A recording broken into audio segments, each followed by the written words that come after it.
Hello ladies and gentlemen, this is BestInSlot. Welcome back to my preview of tomorrow's upcoming Jurassic World Evolution 2 DLC, the Dominion Malta Expansion. If you actually buy this DLC, you're going to get access to 3 new campaign maps and a bunch of challenge maps.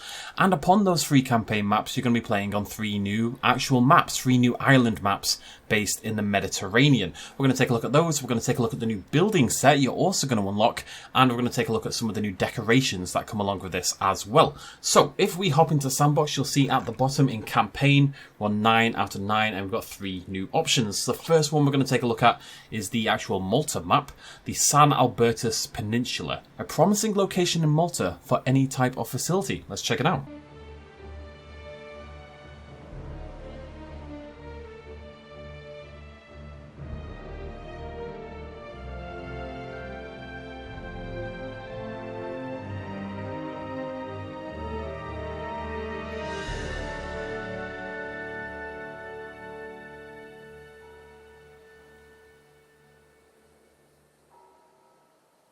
Pretty dramatic. So there we go, that is our new Malta map. Now it does say in the description that it's only medium sized, but I've got to say the playable area feels pretty huge.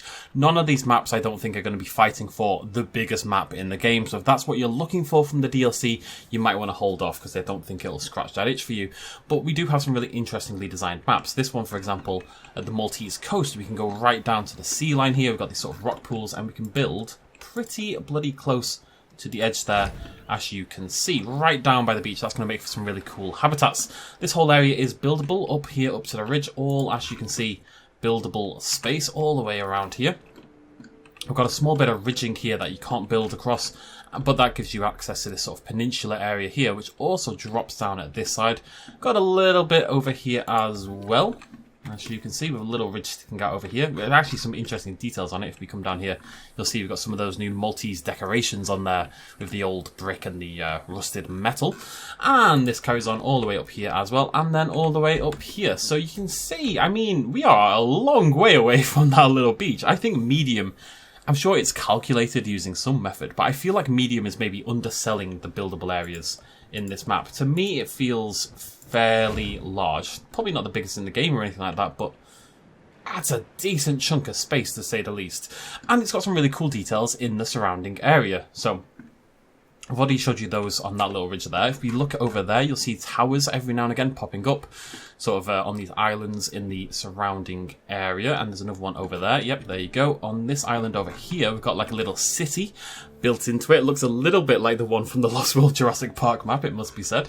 And as we keep swinging around here, you can see in the distance over there, we've got another tower, little building area. Just makes it feel like you are actually building in Malta in a populated area. Yeah, you've got your little island to yourself, but that doesn't mean the other islands aren't populated. That doesn't mean history has ceased to exist in the region, you know, which I really like. And, of course, let's get nice and high for this. As you can see over there, a full-on Maltese city. So again, it looks like the city we had in the past, but they've thrown in like a temple sort of building there in the middle, and we've got another temple there with like a tall spire ahead of the rounded peak on that side. And then over here, we've got the big boy city, which has these big stone walls hiding behind some more spires, some more temple buildings, and some more skyscrapers. So, yeah, it just carries on. Look at it. It's lovely. I mean, it's not super detailed from here, but you're not meant to stare at it from here. You're meant to see it from, you know, here. And from here, it just looks like you're surrounded by the city. I think this is the best map so far for showcasing that kind of feeling. Even better than our Lost World one. So our second map of today is San Marie Bay. It's going to take us to En Français. Take advantage of this protected bay to build a marine-led facility. So this is the map, of course, with the natural lagoon.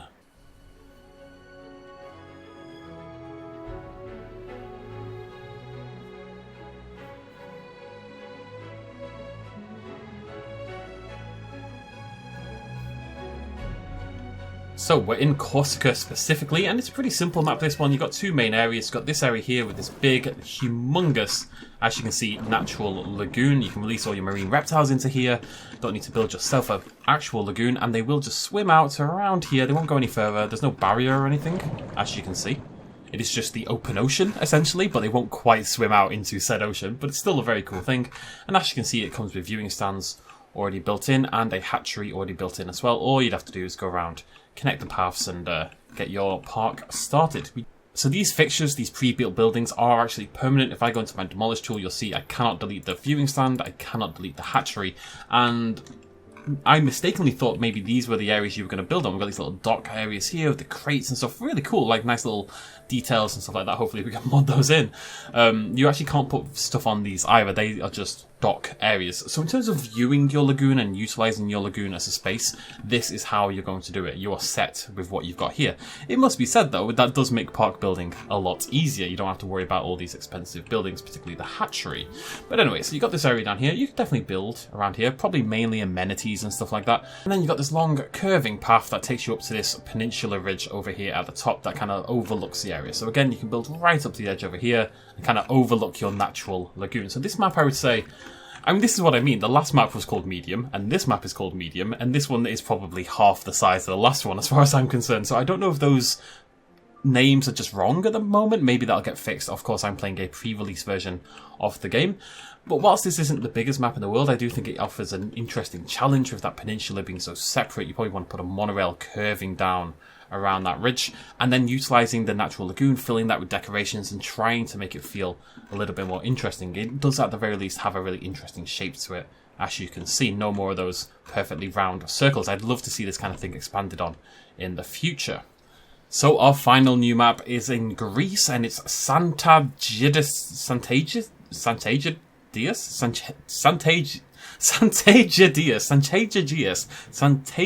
there you go, Santaegidius Island. I'm going to call it Santa Island. Build your own secret facility on this small island. Let's check it out.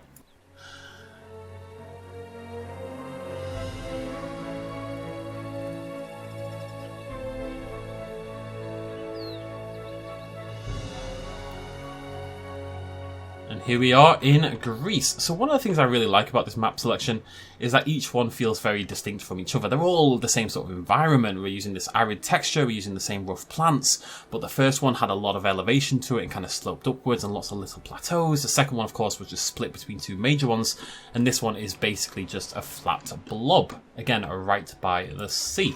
So this is your buildable space. It is definitely a small map, so again, this is what I mean. This one feels demonstrably smaller than the first and probably even smaller than the second. Definitely not going to be super popular in terms of sandbox building, but you've got to remember these are also campaign maps. People would have complained if the campaign maps didn't make it into sandbox, and some of us like building on small maps sometimes. You know, it mixes things up a little bit if you're going to do like a small self-contained kind of park. Not too much to say on this one, if must be said. It's just what it is. It's nice.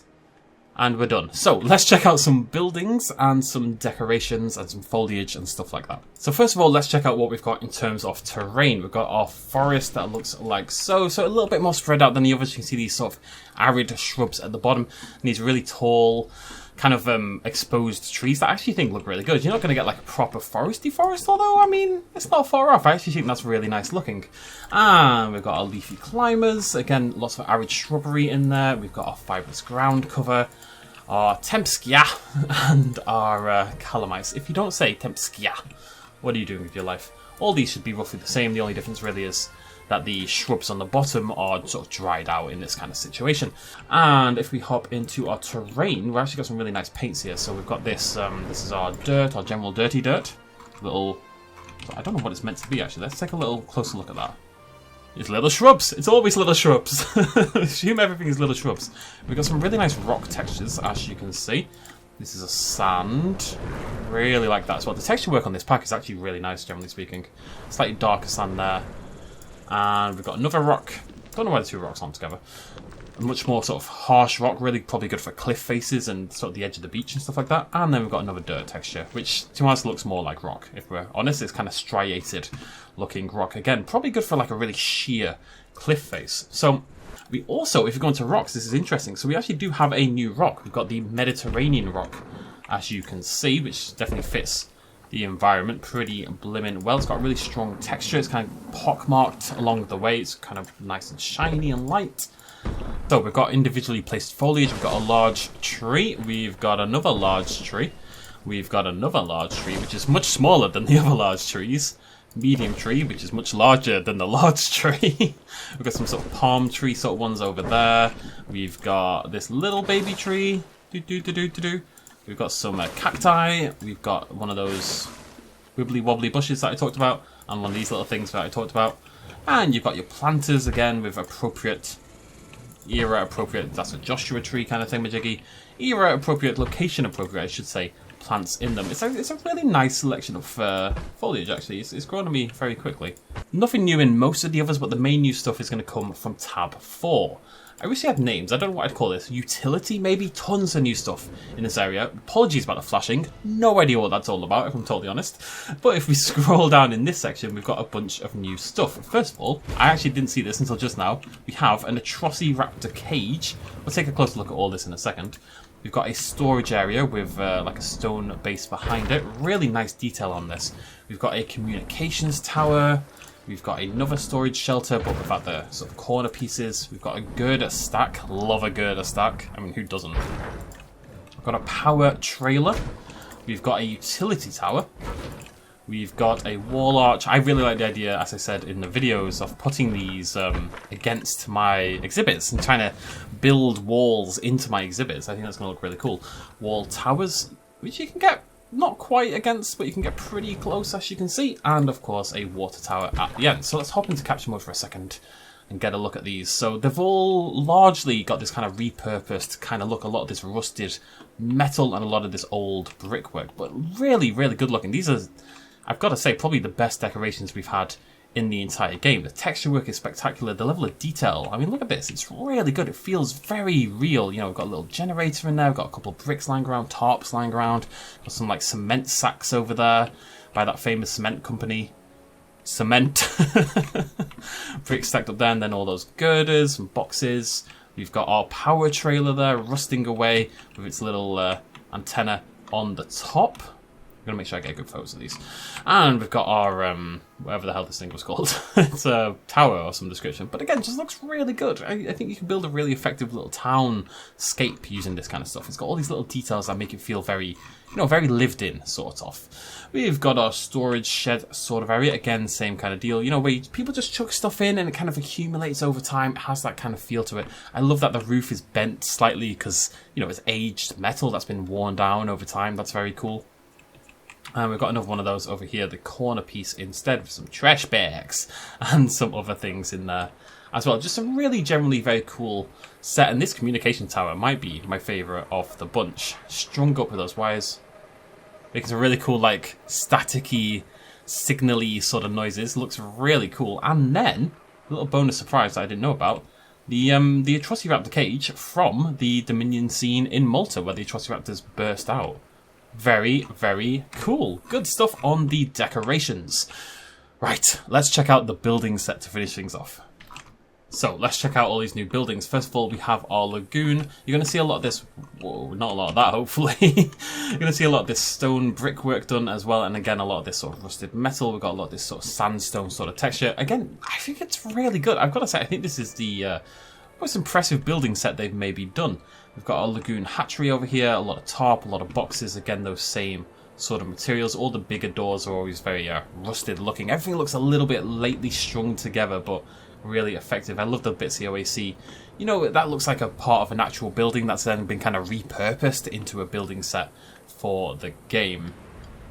If we swing over here, we've got our lagoon viewing area. Again, same kind of deal. We've got this corrugated metal and this sort of tunnel area over here with this soft pink stone instead. Nice little bit of contrast over there. For our aviary, again, loads of that rusted metal. And for our hatchery, same sort of deal, as you can see. There you go. Doesn't it? It's got this, it looks a little Primal Carnage Extinction-y in a way. You know, it's got that kind of vibe to it somehow. And I do have a aviary viewing area. Aviary viewing area. I'm sure I built you. Where have you gone? There you are. So again, same sort of idea. And yeah, I don't know. I think you can make it really feel like you're part of a wider town, which I think is quite exciting. This is our tour track sort of area with that, again, that soft pink. And if you take a look at the vehicles, it's still the Jurassic Tour vehicle. But as you can see, it's got a kind of, you know, the paint has faded. It's a lot sort of more brown in colour. It looks a little bit banged up. It definitely looks a little bit repurposed and like it's been through the wars a little bit, which is pretty cool and very appropriate for the rest of the building set. our staff centre there. We've got a radio sort of tower in the corner with these lovely steps leading up to it. Again, just looks lived in and real, and I love these big green metal doors at the front there, those sort of copper rusting doors. The acquisition centre is a fairly humongous thing, gigantic, really cool looking radio panel going on there, radio dish if you were that way inclined, which you should be, and a square helipad, which I think is inherently quite interesting. It just stands out, and you've got the sand kind of spilling up towards it as well. You can see part of this area just kind of sunk below the dunes, which is pretty sweet. Over here we've got our arrival building, different shaped helipad, and again sort of dusted and covered in sand, that kind of thing. Random little girders sticking around. It kind of feels a little bit like a Counter-Strike source map or something like that. I don't know, in terms of creating a building that feels like part of a wider area rather than a very strictly made park. I really do think this is the best they've ever done. It's shout out to the prop makers and the people who put this stuff together, because I'm like genuinely really impressed. I've got to say, it's really good work. Over here we've got our response facility with again another vehicle, which is, you know, banged up a little bit and a little bit dirtier, but it's got that lovely cream red green colour scheme going on. Same with our ranger team over there, things strapped to the roof and kind of shoved together, and some rusting going on there on the bonnet. Same with our paleo medical facility. We can check out the building over there, the vehicle, same sort of deal, and again the same thing with the building itself. I'm really just saying the same thing over and over again, but it is the same thing. Our ranger post doesn't look any different to me unless I'm totally crazy, which I might well be. And our hatchery, again, has a really interesting shape. They keep doing this. They keep mixing up the hatchery shapes. The pathway is there to this little green door at the side, but the actual emergence from the hatchery is over here. So you can see it's kind of straight, but it's offset a little bit, and then there's this jutting out bit over here. And again, it feels like repurposed natural, well, not natural buildings, but repurposed older buildings. You know, we've got little towers in there that have then been turned into structures for the hatchery, like this walkway along the side. Over here, we've got the viewing gallery. There you go, lovely stuff. Sorry, I don't really have much to say. I just, I like the buildings. I think the buildings are cool. And this is our emergency shelter, one of my favourites, because again, really cool, interesting shape. Feels like a lot of wasted space, if we're totally honest. But you've got this sort of interior courtyard kind of area, and that is a freaking cannon on the top, ladies and gentlemen. And if you're going to have the cannon anywhere, it should be on the shelter. That it does feel like an old bunker, sort of, and I'm pretty sure that's what it's meant to be, like an old bunker during wars and stuff like that. And you'll be able to hide inside there and fire the cannons at your foes. The hotel. So there we've got the entrance again, these old metal green doors. Looks very grand though, a little bit more over the top. This one, we've got a nice little area there, and these lovely warm looking pools with this hexagon, well, sort of digital square kind of patterning in the middle. Lovely stuff. Make sure you get a good look at that. There you go. And I think that is your lot for restroom. Sorry, restroom, I nearly forgot you there, buddy. Which looks a little bit more haphazard, to say the least. But it's got two little buildings, a little tarp in the middle. Everything feels a little bit inspired by PZ in a way. It's nice. And then these little restroom signs out, because that's what you'd have if this was a restroom in town, in a Maltese village or something like that. You would have a little sign saying this is a restroom. Otherwise, that's a terrifying unmarked building. You think you're going to die. And you might die anyway, but you should at least be warned about that. And again, just little bits here and there, little props at the side, making it look much more interesting. So anyways, that's the buildings, the decorations, the foliage, and all the different maps. And that's it from me. This might be the blah blah. As I look at my notepad file, this is my final planned video. I still have 4 more to record, but this is my final planned video, number 8. There may be more, I don't know, but if there isn't, thank you so much for joining me for today. I really hope you've enjoyed this look at the upcoming DLC and free update. I hope I've convinced you to buy it or not buy it again. I just hope you feel more aware of what decision you're making before going in, because I think that's a very important thing. And if you have enjoyed the content, please do throw me a like down below. Remember to subscribe to the channel for lots more content just like this, but even cooler, probably. And I'll see you lovely folks very soon. Thanks for joining me. Cheers, much love as always. Bye-bye.